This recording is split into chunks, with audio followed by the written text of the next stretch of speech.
हे what's up guys, welcome back once again. So दोस्तों, आज की कहानी जो एक्सप्लेन करने जा रहे हैं उसका नाम है फादरहुड। ये कहानी उन लोगों के लिए जो अपने डैड से बहुत ज्यादा प्यार करते हैं, क्योंकि ये वीडियो देखने के बाद आपको उनकी असली वैल्यू पता चल जाएगी। मेट, जो कि हमारी कहानी का अहम किरदार है, वो एक शोक सभा में स्पीच दे रहा है, पर आखिर किसके लिए, इसके लिए हमें थोड़ा पीछे जाना होगा। रिच, जो कि मेट की वाइफ थी, वो प्रेग्नेंट थी और मेट किसी भी तरीके का कोई भी रिस्क नहीं लेना चाहता था, इसलिए वो बार बार डॉक्टर के पास जाता है और उसने हर चीज शेयर करता है। लेकिन जब डिलीवरी की बारी आती है तो रिच उसमें गुजर जाती है, लेकिन अपने पीछे वो टीना को छोड़ देती है। और जब इस बारे में मेट को पता चलता है तो वो पूरी तरीके से टूट जाता है। उन दोनों ने साथ में कई सारे सपने देखे थे, लेकिन आज वो सारे सपने उनके सामने टूट गए। लेकिन उसकी वाइफ ने उसके लिए एक तोहफा छोड़ दिया है, जो कि है उसकी बेटी टीना, जिसको मेट को ही संभालना है। लेकिन जब वो शोक सभा में होता है तो वहां जब सबको बताता है कि वो खुद ही अपने बच्चे को संभालेगा, तो किसी को यकीन नहीं होता, क्योंकि वो शुरू से ही बहुत ही लापरवाह किस्म का आदमी है और इस बात से कोई भी राजी नहीं होता। लेकिन मेट अपनी बेटी को किसी को देना नहीं चाहता, क्योंकि वो उसे उसकी बीवी की दी हुई एक जिम्मेदारी है, इसलिए वो खुद उसे संभालेगा। अब एक रात जब वो सो रहा होता है कि तभी टीना रोने लगती है, तो वो उसे कहता है कि कुछ तो बोलो, आखिर तुम कहना क्या चाहती हो? क्या तुम्हें भूख लगी है या फिर तुम्हें वॉशरूम जाना है?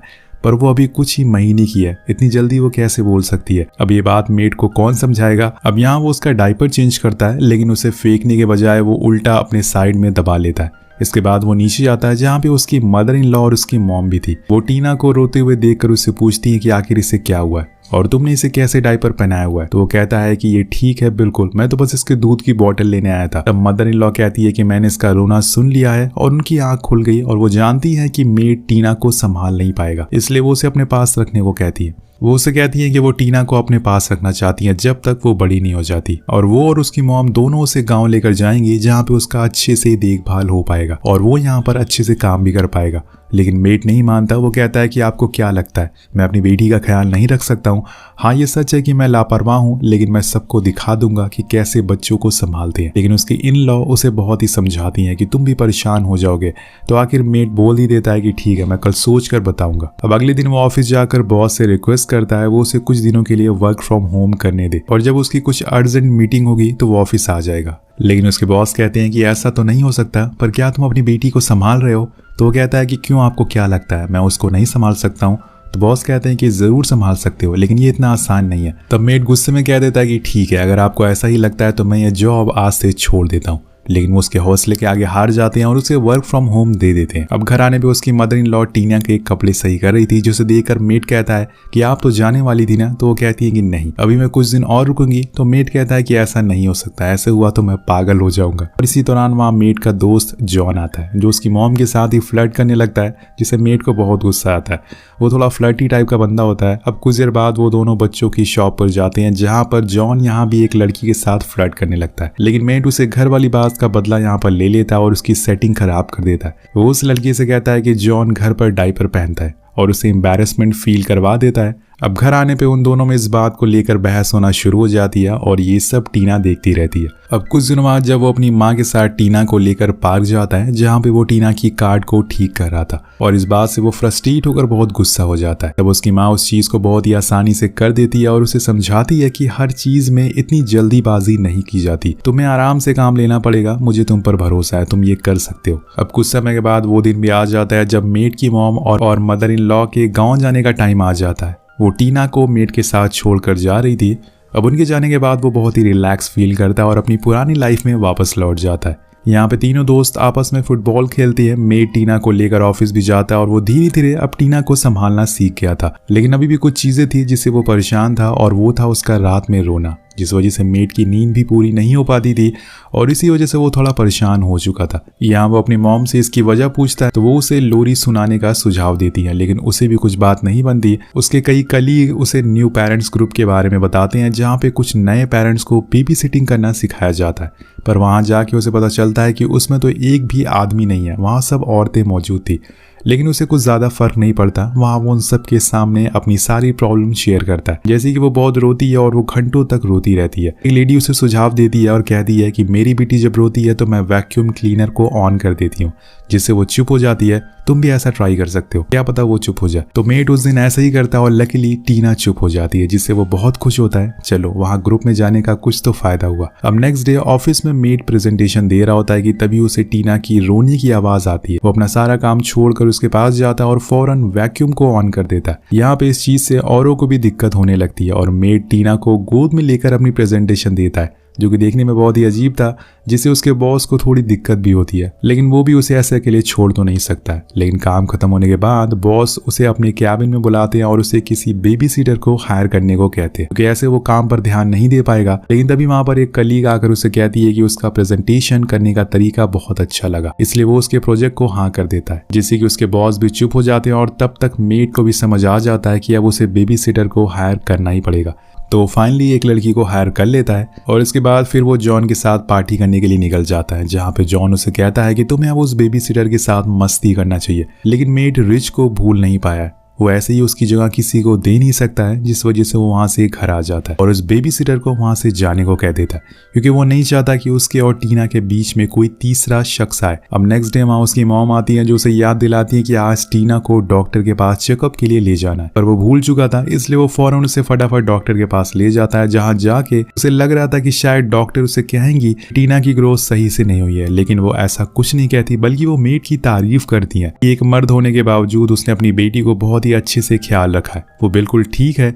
अब ये सुन के उसकी मॉम उस पर बहुत ही प्राउड फील करती हैं और वो उसे 3 दिन मियामी आने को कहती है, जहां उसका गांव है, क्योंकि वहां उन्होंने टीना के लिए एक फंक्शन भी रखा हुआ है। असल में दोस्तों मेट को वहां जाना पसंद नहीं है, लेकिन ये अपनी बेटी के लिए वहां जाने के लिए तैयार हो जाता है। अब वहां जाने पर उसे सब कुछ याद आने लगता है और उसकी वाइफ को बहुत ही मिस करने लगता है। अभी उसकी मदर इन लॉ आकर उससे कहती हैं कि अब उसे दूसरी शादी कर लेना चाहिए, उसकी लाइफ में किसी औरत की जरूरत है। इस बारे में मेट उस रात बहुत सोचता है, लेकिन आखिर कैसे वो किसी और को रिच की जगह दे सकता है। टीना इस चीज को एक्सेप्ट कर पाएगी? इसी सोच के साथ वो शादी का प्लान को ड्रॉप कर देता है। अगले दिन वो फंक्शन भी पूरा हो जाता है, जिसमें सभी मेट और टीना को देखकर बहुत खुश थे, क्योंकि वो बहुत दिनों बाद यहाँ पर आए थे।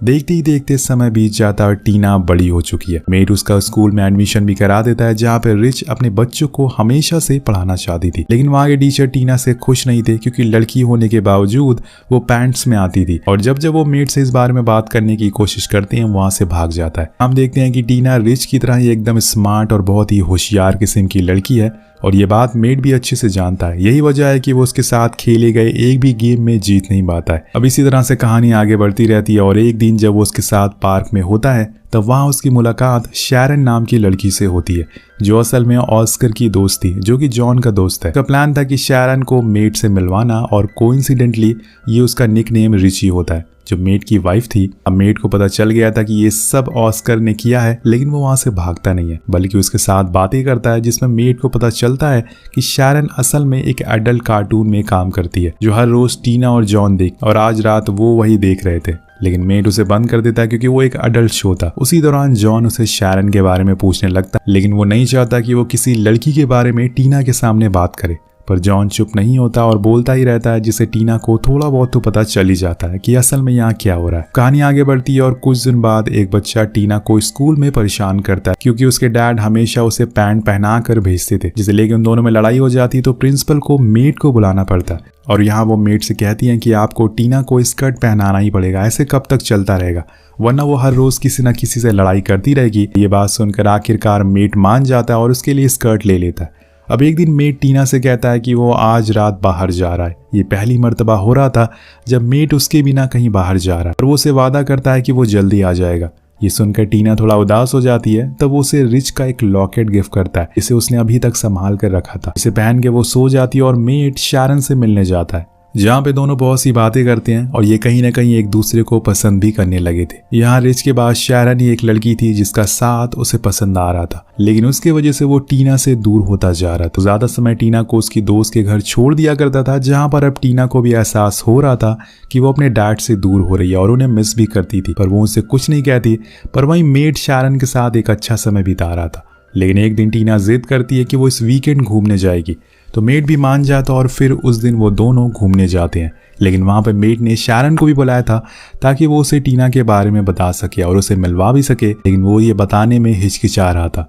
लेकिन तभी वहां पर सामने से शारन आ जाती है और यहाँ पहली बार उसकी और टीना की मुलाकात होती है। यहाँ उन दोनों में बहुत अच्छी दोस्ती हो जाती है और टीना साथ में बहुत ही एंजॉय करते हैं। पर जब रात में सोने की बारी आती है तो मेड टीना को बिना किस किए वहां से चला जाता है, जिससे उसे पता चल जाता है कि वो असल में अपनी बेटी से दूर हो रहा है। तो वो दोबारा उसके रूम में जाता है और उससे किस करके आता है, जिसके बाद वो ये बात शारन को भी बताता है। शायद वो अपनी खुशी के लिए अपनी बेटी को अपने आप से दूर कर रहा है, इसलिए मैं तुम्हें पहले ही बता देना चाहता हूँ कि वो हमेशा मेरे लिए सबसे पहले होगी और आगे भी ऐसा रहेगा। जिससे शारन भी राजी हो जाती है और फिर वहां से अपने घर चली जाती है। अगले दिन जब टीना स्कूल में स्कर्ट पहनकर जाती है तो सारे बच्चे उसे बुली करना शुरू कर देते हैं, क्योंकि उसने स्कर्ट उल्टी पहनी थी और इसी चक्कर में वो एक झूले से गिर जाती है, जिससे कि उसके सर पर चोट आ जाती है। जब इस बात की खबर मेड को मिलती है तो वो शारन के साथ सो रहा था, लेकिन जब वो अपना फोन देखता है तो फौरन भागते हुए मेड के पास आता है। उसके सामने रोते हुए उसे सॉरी बोलता है, लेकिन टीना कहती है कि इसमें उनकी कोई गलती नहीं है। मेड कुछ नहीं सुनता, वो वहां से फौरन शारन के घर जाता है और उसे आज हुई सारी बातें शेयर करता है और ये भी बताता है कि अब वो उसके साथ नहीं रहेगा,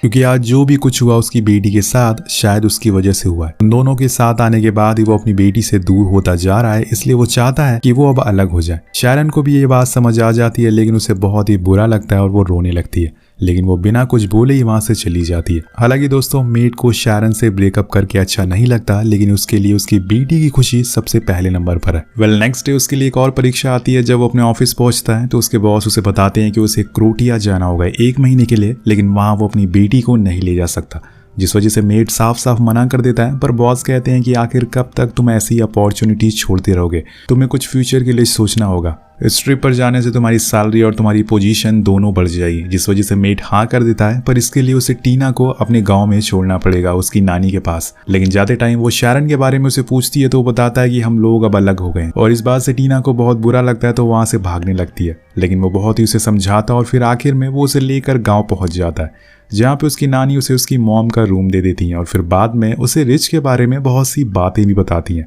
लेकिन कुछ देर बाद मेड की उनसे लड़ाई हो जाती है, क्योंकि उन्हें वो स्कूल वाले इंसिडेंट के बारे में पता चल चुका था जिसमें टीना को चोट लगी थी। वो उसे बहुत सुनाती है, जिस चक्कर में मेड वहां से अपनी मॉम के घर जाने लगता है। लेकिन टीना वहीं रुकने की जिद करती है तो वो उसे छोड़कर अपनी मॉम के घर आ जाता है। अगले दिन टीना का बर्थडे होता है, सभी लोग उसे सेलिब्रेट कर रहे होते हैं। अब यहाँ मेड की जाने का समय आ जाता है, लेकिन मेड के लिए बहुत ही बड़ी चीज़ थी। उसने आज तक उसे कभी अकेला नहीं छोड़ा था, लेकिन उसे ये करना ही होगा। वो उसे आखिरी बार किस करता और रोते हुए वहाँ से जाने लगता है, लेकिन तब तक वो उठ जाती है और वो उसे गले से लगाता है और फिर एक गुड बाय बोलकर चला जाता है। मेड पलट कर नहीं देखता, क्योंकि उसे पता था कि अगर उसने देखा तो वो उसे छोड़कर जा नहीं पाएगा। अब यहाँ से वो वापस अपने घर आता है, जहाँ से कुछ दिनों बाद वो क्रोटिया के लिए निकल जाएगा। उससे पहले उसके दोस्त उसे मिलने आते हैं और वो भी टीना को बहुत मिस कर रहे थे। लेकिन अब क्या कर सकते हैं, उस रात मेड को नींद ही नहीं आती। वो पूरी रात जागता रहता और फिर अगले दिन वो उसके सारे सामानों को इकट्ठा करके एक जगह रखने लगता है। उसी में उसे वही नेकलेस भी मिलता है जो उसने टीना को दिया था, जिसे लेकर वो एयरपोर्ट के लिए निकल जाता है। लेकिन मेड का अभी भी मन नहीं है जाने का। वो एयरपोर्ट पर तो बैठा हुआ है, लेकिन उसके दिमाग में बस टीना की यादें चल रही है। वो चारों तरफ देखता है तो उसे उसके साथ बिताए हुए सारे पल याद आते हैं। उसका वो स्कूल का पहला दिन, जब वो पहली बार खुद के पैरों से चलना सीख रही थी, जब वो शारन से मिलने गई थी पहली बार। हर चीज़ उसके दिमाग में घूम रही थी। ऑस्कर से कहता है कि मुझसे ये नहीं होगा, मैं जितना स्ट्रांग दिखता हूँ उतना हूँ नहीं। एक काम करो, तुम मेरी जगह जाओ, मैं तुम पर पूरा भरोसा करता हूँ। अब यहाँ से वो सीधा अपने गांव जाता है टीना से मिलने के लिए, और उसे वापस आता हुआ देखकर टीना बहुत खुश होती। तो दोस्तों, यहाँ पर उसने अपनी बेटी के लिए फ्यूचर को दांव पर लगा दिया था, और इसी को पिता का प्यार कहते हैं। वो टीना को वहीं लॉकर देता है जो उससे खो गया था। अब उसकी मदर इन लॉ उसका प्यार देखकर रोने लगती हैं और आखिर में वो भी बोल देती हैं कि मैं गलत थी, शायद तुमसे अच्छा टीना का ख्याल कोई नहीं रख सकता है, तुम इसे अपने साथ ले जाओ और इसे अपनी तरह एक अच्छा इंसान बनाना। जिसके बाद वो दोनों वहाँ से अपने घर वापस लौट आते हैं, लेकिन टीना जिद करती है कि उसे शारन से मिलने जाना है, तो वो दोनों से मिलने जाते हैं। अब यहाँ टीना मेड से उसे सॉरी बुलवाती है, जिसके बाद तीनों साथ में बहुत एंजॉय करते हैं। आखिर में हम देखते हैं कि स्कूल में अब टीना को पैंट्स पहनने की परमिशन मिल जाती है, लेकिन उसे कुछ अलग फील ना हो, वो दूसरों से अलग ना दिखे, इसलिए मेड ने आज खुद स्कर्ट पहन ली थी ताकि वो हमेशा से खुश रहे। जैसे कि हम जानते हैं कि पेरेंट्स से ज़्यादा प्यार हमें कोई नहीं दे सकता, इसलिए ऑलवेज रिस्पेक्ट योर पेरेंट्स। इसी के साथ ये कहानी खत्म हो जाती है। तो इस वीडियो पर एम करते हैं 350 कमेंट का। कमेंट जरूर करिएगा। मिलते हैं आपसे अगली वीडियो में। Thank you so much watching. Peace out.